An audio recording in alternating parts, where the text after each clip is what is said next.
Scariest. Travelers of lonely roads, explorers of the great outdoors, workers of creepy jobs and late night shifts. What's your scary story?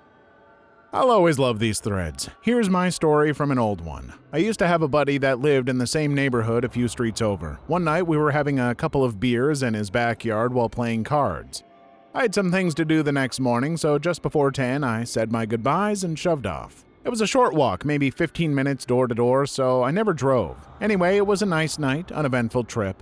But when I got home, my roommate was coming out the front door, coffee in hand and dressed for work. He gave me a funny look and said he thought I was asleep since my truck was in the driveway. I told him where I'd been and asked why he was going into work at night. That's when he kind of laughed and asked if I was drunk. We stared at each other for a minute, and then he told me it was just after 5 in the morning and he was going in just like he usually did. In my entire life, I'd never felt more confused than I did in that moment. I could tell he was dead serious, but I knew I had just left my friend's house. I checked my phone, and sure enough, 5-something in the a.m. My roommate left for work. I paced circles in the living room for a bit, then called my friend whose house I'd just left. He groggily answered and confirmed I'd left at 10 the previous evening. I have no idea what happened during those 7 hours of my life, and it gives me chills to think about it all these years later. I wasn't drunk, I wasn't tired, no one could have slipped anything in either of the 2 Coors Lights I'd had. No known medical conditions that would have caused me to black out, and nothing has happened like it since. Sounds to me like you went into some kind of fugue state, but the fact that it has never happened again since is pretty wild. Maybe you were taken by some aliens, or maybe you are just really bad at judging the passage of time. I was driving down an old highway, not heavy usage anymore, during a snowstorm in 2011. Had a pretty close call on this particular trip. I was heading to the next town over with my girlfriend at the time, and we behind an SUV on the road. We were behind them for a good while when they came to a stop. I maneuvered the car around to get a good look at why they stopped. There was a truck in the road, driver and passenger doors open, and 2 sets of tracks in the snow leading off to the woods. I got out of the car to make sure no one was injured or needed help, but there were no signs of car trouble. There wasn't much snow built up on the inside of the car, so the doors hadn't been left open for long. It was snowing pretty heavy. I started to follow the sets of tracks into the woods to check, but stopped. Before I could do much of anything else, the driver of the SUV called me over and let me know that the truck had been reported as stolen. They said Highway Patrol was on their way, so I went about my business. A day or so later, I found out the owner of the truck was a man who lived nearby that had been missing for over a week. The police went into the woods to look for him and found his freshly deceased body in a ditch with a single gunshot to the back of the head. Whoever took him beforehand must have marched him out there, executed him, and just wandered off into the woods. I'm still very glad I didn't follow those tracks. I didn't hear the shot, so it must have been right before we all arrived at the truck. I don't even want to think of what would have happened to me if I'd persisted. Once I was working in a restaurant and got done at around 12-ish. I always rode my bicycle to and from work. It was about 15 minutes along a bike trail next to the train tracks. This trail was constantly straight, but had quite a few exits here and there. It also only had a few small parts of it lit up by streetlights, so without my front bicycle light, I would be totally blind for the most part. So this one night, I leave on my way home after the shift, and I notice a guy is biking behind me, which isn't too weird at that time of night in a busy but very safe city. It was weird that he had no lights and was still there after the first main exits, which after that led to a small town, but I thought it might just be a coincidence. I felt a bit creeped out and thought I might just be tired and the dark of the night is getting to me, so I decided to bike a bit slower and let this person pass. There was definitely enough room on this trail. The person started drifting along at the same speed as me and made no attempt to pass or even come closer. This is about when I'm a few minutes away from home and decide to take some random lefts and rights instead of going straight home just in case this person was following me and wouldn't find out where I live. I bike around, going in random twists and turns in a suburban neighborhood, and he's still behind me. What I then did, as I noticed I was heading straight for a long, small, dark path only for bicycles, I decided to turn into one of the houses and hide in the dark shadows from their garage. I heard this person pass the house and brake quickly in that small path. At this moment, my blood is boiling. Now I hop onto my bike, and when I passed the edge of that street, I stopped and stared that person in the eyes. Well, that's what I hope he thought, because I actually couldn't see anything of his face. I biked so fast, then did another few extra loops here and there until I felt safe and alone again to go home. Never had anything like it afterwards and still don't know who or why it could have been. I'm happy not knowing. I was a navigation officer for a research ship in the South Pacific. We had recently come to Papua New Guinea for some work along the coast. We had arrived in a small bay at around 10 p.m. in the dark and dropped the anchor. I went over to mark our position on the chart and noticed an annotation that said native village reported in the area. There were no fires or lights on the coast, so I didn't think anything much more of it. I turned on all the deck and underwater lights and went back into the bridge to stand my night watch as everyone else went to bed. With all the lights on, I couldn't see further than about 25 yards because of a light mist in the pitch black night. I sat in the bridge with the door open because I liked the sound of the night and the feeling of the air in the tropics. I kept hearing lights splashing in the water and went out to sea because often we get hundreds of fish in our underwater lights. There was nothing there. I went back inside but kept hearing faint splashing and couldn't figure out where it was coming from. Since I couldn't see into the distance, I went into the chart room and flicked on our infrared camera system, and there they all were. About 50 native outrigger canoes just sitting outside our pool of light. About 3 people to a canoe and all just sitting and watching us, occasionally paddling one way or the other to keep their station. I had never felt so suddenly and violently alone and small as I did on that ship in the dark. I got a deckhand up and we both just walked around the decks to show that people were awake and moving. They sat there and watched us all night, completely invisible except for on the infrared cameras. In the morning they came in and traded with us and were friendly and just hadn't had a ship in their bay for decades. I was really hoping that the story was going to end with the sun starting to rise, you heading out to see them with your own eyes, and no one being there. But I suppose this makes a lot more sense and definitely seems significantly more believable. I worked at a movie theater and most often worked the closing shift. One night, me and another manager were sitting in the small office. She was working on the nightly deposit and I was finishing up inventory numbers. We had a CD player that we would listen to at night with a stack of CDs sitting next to it. I stood up and changed the CD and sat back down. About a minute after, the entire stack of CDs launched itself across the room. One of the CDs hit my coworker in the back of the head. She looked around and saw me sitting there dumbfounded with the CDs scattered all around me and the office. We quickly finished up and left. A couple of days later, one of the other day shift managers calls me and asks me what we were doing the prior night.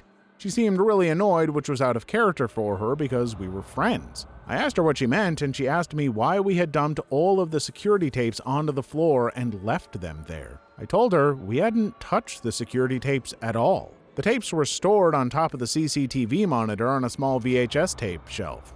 The shelf hadn't been moved, and only the tapes were on the floor. She also said that all of the sleeves from the tapes had been removed and thrown all over the place too. I don't really know if it qualifies as scary, but I remember getting hit from behind by something while I was stopped in the middle of an intersection in the middle of the night last year. To this day, I don't really know what it was. I even saw the traffic cam footage and saw nothing. All I saw was me being stopped completely in the middle of the road, waiting for a car in front of me to pass by so I can cross when my car shook like something had hit it from behind, and a minute or so later, it showed me parking to the side to check what had happened. The accident didn't leave any dents nor scratches, but it had enough impact to disalign my bumper. I've actively tried to avoid that road since. First of all, sorry for some grammar mistakes. English isn't my first language. Hope you understand. Salvadoran guy here. About a year ago, I moved to the capital city alone to study, and I met some friends in the first months here. I went to the beach about 3 or 4 times before this incident. I'll give you context. I have a 2011 Corolla, which isn't a fast car, and sometimes I get stranded in the street. The beach is like 20 miles away. The highway isn't in the best condition, but even with this country being as dangerous as it is, this road is really safe. Well, we packed our things and get in on the road. It was about the half of the way at 10:30 p.m., and I saw a car next to the road. May have had a flat tire. I think twice before helping because vehicle theft is known in this way, but I helped them. I stopped and saw this bearded fat guy about 30 or 35 years old. He's obviously drunk and he tells me that he has a flat tire that he cannot change it by himself. He tells me his friends do not know that he left the beach, he needs to go home, and that his spare tire is in the back of the car. He accompanies me to open it, and before I know it, he hits me very hard on the head. The blow pushes me towards the street, and another man appears out of the bushes with a naked torso and a machete. I move around the car and quickly analyze the situation. None of my friends know that I stopped on the street. My phone is in the car. I am completely incommunicado. Both men are very drunk, but I am afraid that they could still attack me as I am completely helpless. I start walking around the car with them watching me and trying to surround me. When I have a clear view of my car and the bearded man is on that side, I run like a cheetah towards mine and start it as fast as I can to shoot off down the road. I hear a shot, but I have no intentions of looking back. I call the police, and as expected, they just tell me not to walk through the area at that time because there were similar calls that week. I didn't travel alone in that area again, but unfortunately, I can't stop helping good travelers. I always want to help people who are stranded on the side of the road, but stories like this always make me nervous. It sucks that there are genuinely good people in need of help who won't get it, all because of a-holes like this. I came back into my camp from cooking, cleaning, taking a dump, and found an individual digging around in my tent and gear. I quietly watched the person from a bit away while they rummaged around, eventually leaving while taking nothing. I packed up all my crap and hiked through in the dark. There's zero good things that could come from someone else looking through your gear in the middle of the woods as nighttime approaches. Don't know what they wanted, don't want to find out. I'm a little late to the party, but this one filled my nightmares for a long time after it happened. A couple years ago, I was living in Colombo, Sri Lanka, at a small hostel in the outskirts of the city. The hostel catered to long-term guests, so I got to know everyone pretty well who lived there. There was a guy living with us, his name was Raj, and Raj was a middleman of sorts in the casinos. In Sri Lanka, the casinos are incredibly shady places, full of Russian mobsters and other low-life criminals from China and India. The casinos are technically illegal, but they continue operating through bribery and government coercion. I went to one of them one night, and it was a surreal experience. Anyway, my friend Raj's job was to take online bets from Indian clients and make them physically in the casino.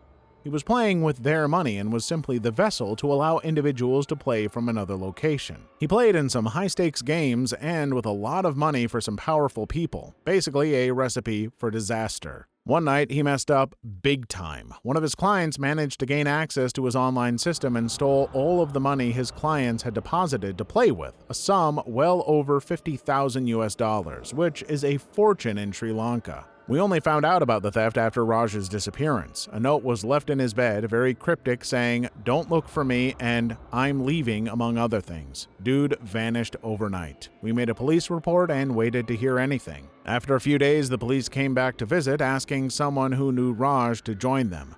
The locals in the hostel were afraid to go with the police, so I volunteered and was taken to their headquarters. They took me to the back where I was shown photos of a body cut into pieces. It was Raj. He'd been cut apart and dumped into the sewer canal nearby by someone. They brought me there to identify the body. They never found who did it either, and the image of those photos had never really left me. I'll forever be haunted by it, and I left the hostel shortly afterwards. Poor guy was caught up in some shady stuff, but he didn't deserve that. I was sleeping in a hammock on my mountain ranch and woke up around 4 a.m. After lying there awake watching the stars for about 5 minutes, I heard the sound of something big urinating nearby. In the night silence, the sound was so clear as to distinctly change as the dirt went from dry to muddy to a small puddle. I didn't hear any movement afterward. There are deer, coyotes, bobcats, and rarely bears in this area. I've posted about this before in another thread, but I feel it fits here. So this happened on my shift, graveyard. I was helping another short-staffed store across town. Had a woman come in, she seemed a little frazzled and is carrying a Bible, but otherwise she seems fine. She buys some chips, then starts talking to me about how crazy this coronavirus stuff, yada yada. Then she tells me ate an evil spirit pretending to be a clove of garlic. I, of course, think she's just messing with me, but no, she pulls out a piece of garlic, lays it on the counter, and starts telling me it isn't garlic and is in fact a demon that wants to possess her. She then starts asking me about if I believe in spirits or if I can see it, because despite looking like I'm one of the humans, that's a third demon. I'm really a human who's a third angel who was sent to Earth to help her expel the evil spirits and urges she feels, and that it's okay if I didn't know it because she can see it, and she leaves the garlic on the counter and tells me that she'll wait for me to deal with it. Now that's pretty much where the original incident ended. A few days later, about 2 a.m., maybe 2:15ish on a Tuesday, I'm working the graveyard shift at my usual store when this woman pops up again. She proceeds to just buy some candy and sorta hang out, asking me about jade, the jewelry type, and incense, and if we've met before. Nothing as weird as before. Now the weird thing is, I didn't hear or see her come in before she approached the counter. We have a loud but siren thing that turns on when the doors are opened and only shuts off when they're closed.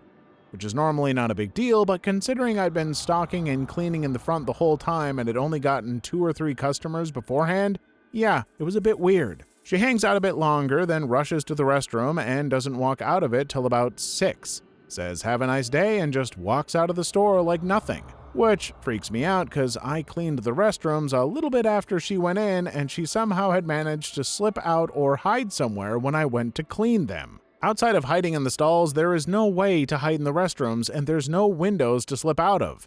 And like a jackass, I stood up at the top of the stalls and at the ceiling thinking she had pulled a SpiderMan, but nope, she just poof, disappeared then reappeared and left super casually a couple hours later. Okay, so there's just one question left. Did you take care of the garlic demon for her? Because if you didn't, it sounds like a demon came in to mess with you and might come back.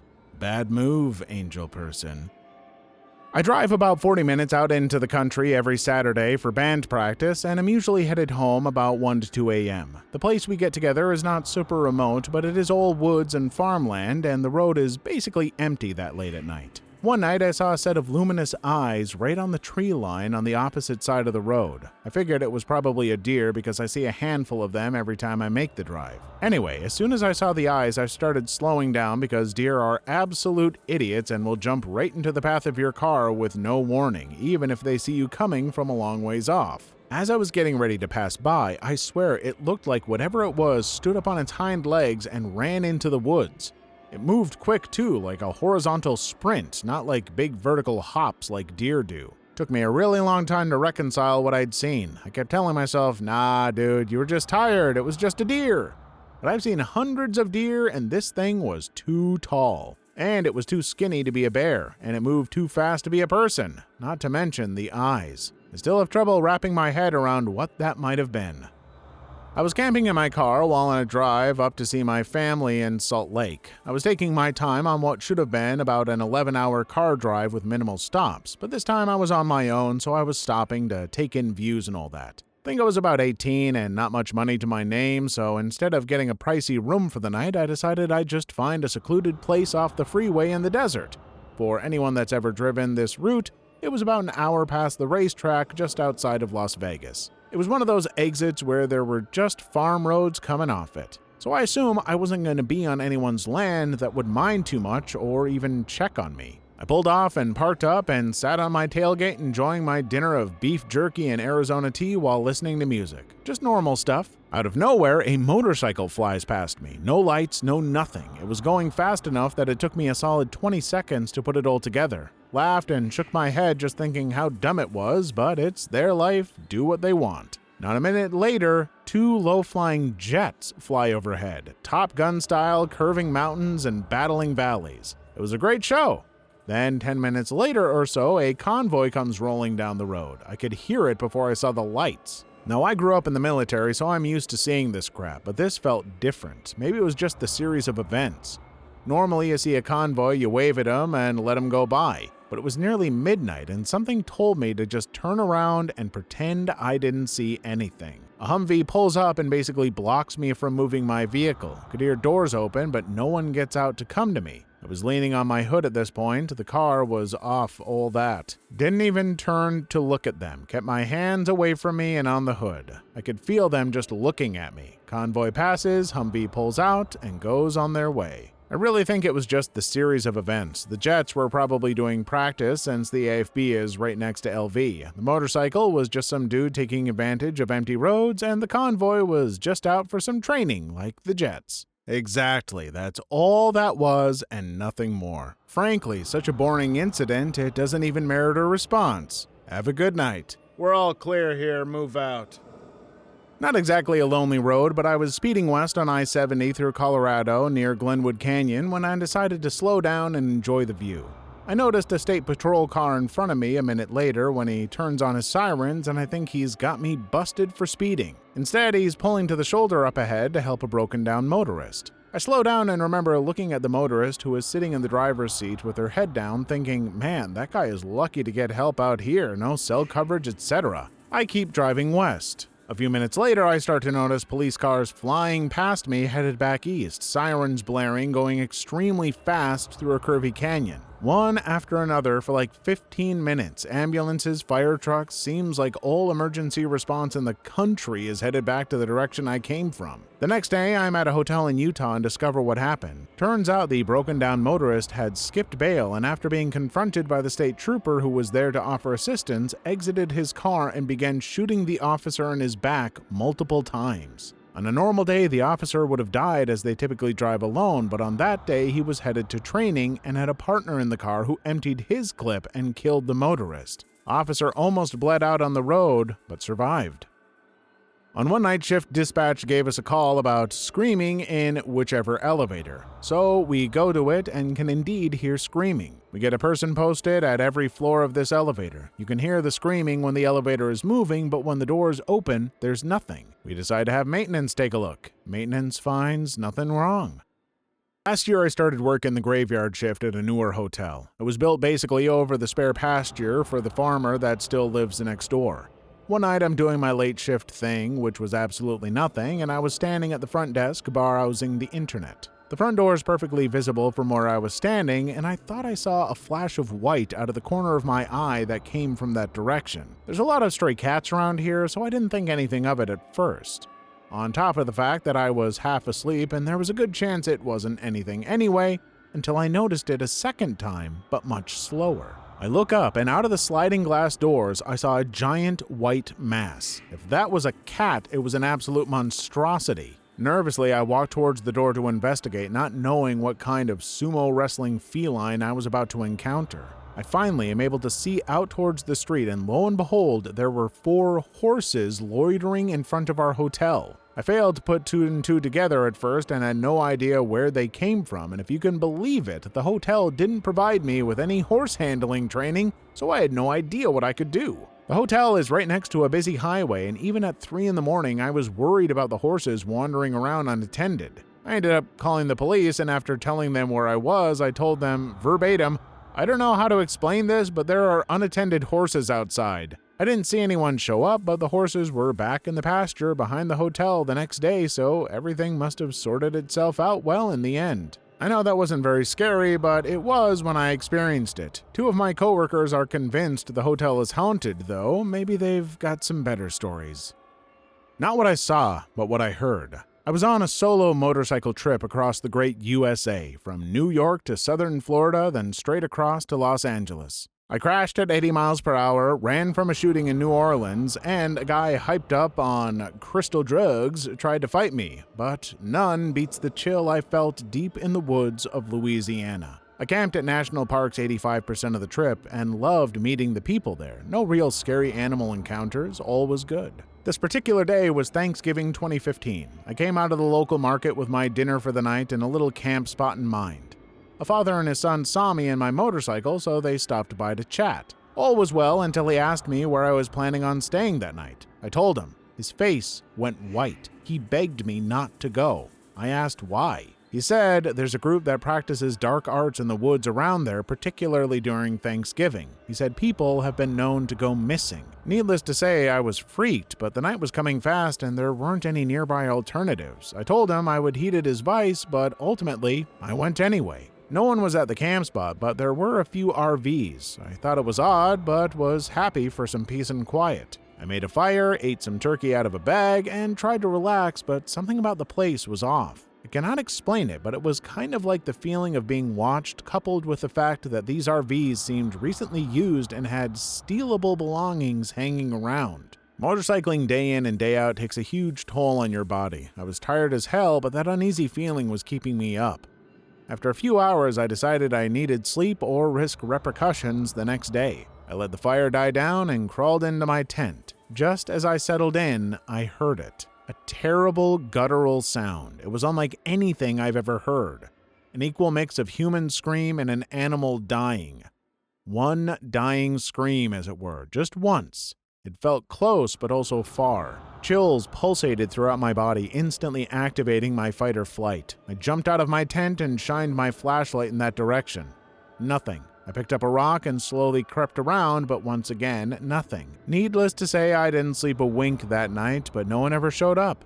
I can still hear that scream and feel those chills when I think about it. That's one of those things where you might have started to fall asleep and that noise was a kind of a pre-dream hallucination that you swore you heard. I get those every once in a while, and I've had witnesses able to say there was no sound at all, even though I would be willing to swear on my life that I heard it. As a rule, I don't believe in ghosts or any other supernatural stuff, but I do have a ghost story of sorts. It isn't very dramatic, but at the time I was freaked out and more than a little confused. A few years ago at Beverly Beach State Park in Newport, Oregon, I was walking with my dog along this trail that runs along a fairly large creek to the left and a fairly steep hill filled with brush to the right. I was pretty close to the campground. I could still see the RVs and tents through the trees on the other side of the creek. As I was walking along, I saw another kid about my age, 14-ish, and all by myself, and feeling a bit lonely, I thought I'd approach him. About 50 feet away from him, though, my dog starts panic barking. I mean, freaking out. His hackles are raised, teeth bared, tail tucked, feet against the ground. Usually my dog is as friendly as he can be. I'd never seen him act this way before, and so I was stunned. I tug on his leash and with all my strength, but my dog doesn't want to take a step closer to this kid. Finally, I drag him past, giving the kid a wide berth, and manage to pull my dog around the kid and further along the trail. As I pass him by, I apologize for my dog's behavior, and the kid says nothing. He just stares at me, head slowly tracking us almost like it would in a horror movie. As soon as the kid is out of sight, Doggo immediately relaxes, wagging his tail and as happy as a clam at high tide. Baffled, something in me forces me to turn around and walk back towards the kid, wondering what could have made my dog act like that. Yeah, I'd probably be the first to die in a horror movie. The kid's gone. I mean, gone, and I have no idea where he could have went where I wouldn't have seen/heard him. Even if he'd taken off at a dead sprint down the long straightaway and towards the next corner in the 30 seconds my back was turned, I feel like I would have seen him. And thanks to the creek/hillside surrounding us, there really was only one way to go. I suppose it's most likely that some shy kid terrified of dogs was equally scared crapless of me and my dog as we were of him, but everyone I tell this story to that's the type to believe in ghosts are absolutely certain that this was dog sensing an evil spirit. Please leave your story in the comments. I would love to make a video on them in the future. Also, don't forget to like and subscribe.